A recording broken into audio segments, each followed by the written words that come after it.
All right, let's take a crack at another one of these examples where we're reviewing secondary dominants. Again, hopefully you've taken a look at this. If you haven't, I would strongly recommend that you actually go back and do that now because you want to make sure that you have a chance to practice this yourself.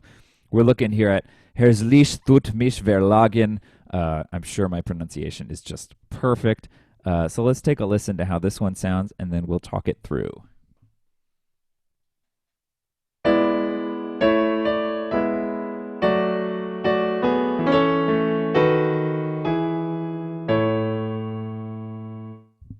Little pause there. We'll call it for artistic purposes. Anyway, so here we are.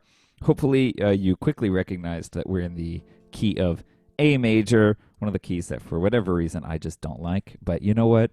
This shows that I'm willing to engage with keys that even I don't like. Anyway, so here we are. We're in A major. What chord do we start on? We don't actually start on a one chord. So if we listen to this, hopefully our ear training can identify that that's a dominant seventh chord,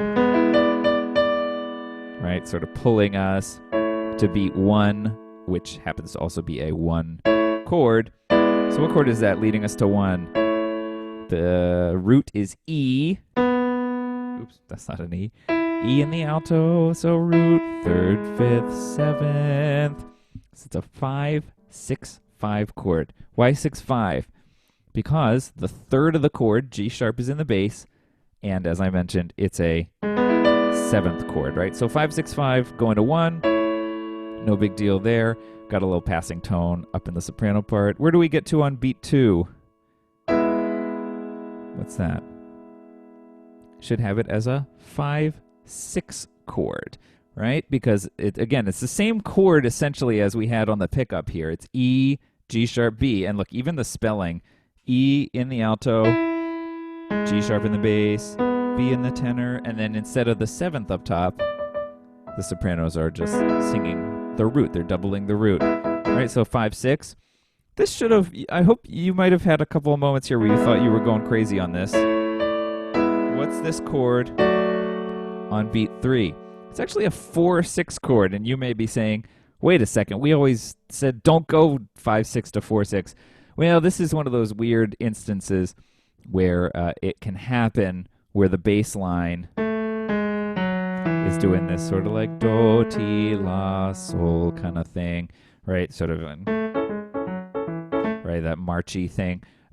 This is one way to get that to work because it's sort of not, that 5, 6 chord. It would be a little annoying if the only place it could go was back to 1. So this sort of lets us move forward a little bit. But anyway, so this 5, 6 to 4, 6 thing is the only way that you're going to see this. I don't really want that to be your main takeaway, but it's worth pointing out. Again, as one of the main focuses this semester is not getting hung up in tiny little details. We're going to see things that are sort of not the way we expect them to work, but we don't want to get distracted by them. We want to be able to focus on the structural things. And I hope that you can tell that here, this is not structural, right? There's nothing really important happening here, right? But anyway, we're on the 4, 6. Got some, again, passing motion. Where do we end up on beat 4 of this measure? What's the root of beat 4 here? It's A in the alto, A, C sharp, E. So it's a 1 chord. But what inversion is it in? It's got E in the bass, which is the 5th of the chord.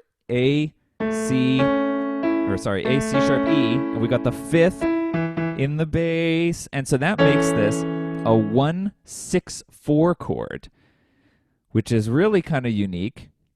So if we look at this bass motion, right, from 4, 6, we got F sharp, E, down to D sharp, which we'll deal with in a second here. But just look at the motion. Don't worry about the notes.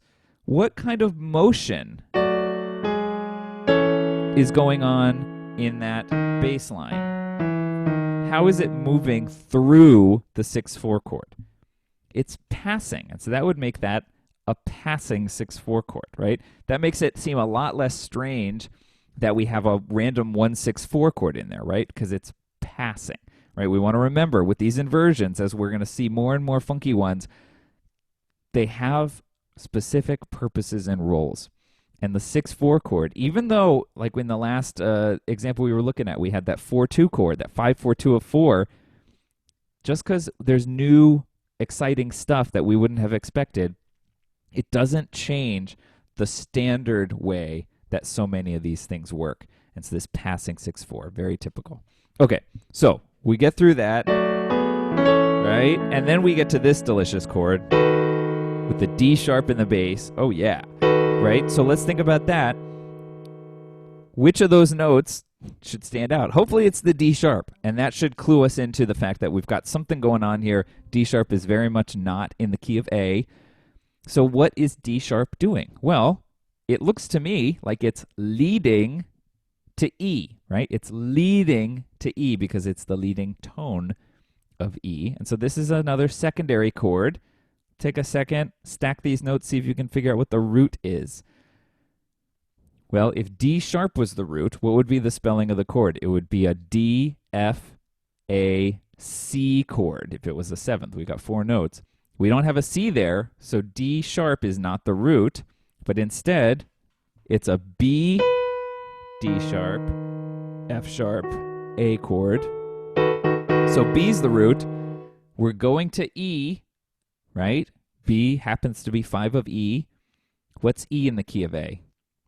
A is 5. So this is a type of 5 of 5 chord. And with the leading tone, with the third of the chord in the bass, it's a 5/6/5 of 5 chord, right? Is that sort of jogging your memory on how we figure those out? 5/6/5 of 5. That's 5. And then, of course, we end on a 1 chord. So that's how this one works.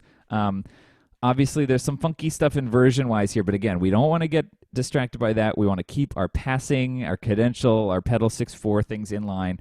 And when it comes to the chromaticisms, focus on leading tone motion and always look at where it goes to determine what kind of chord it is. Cool. Let's take a look at one more.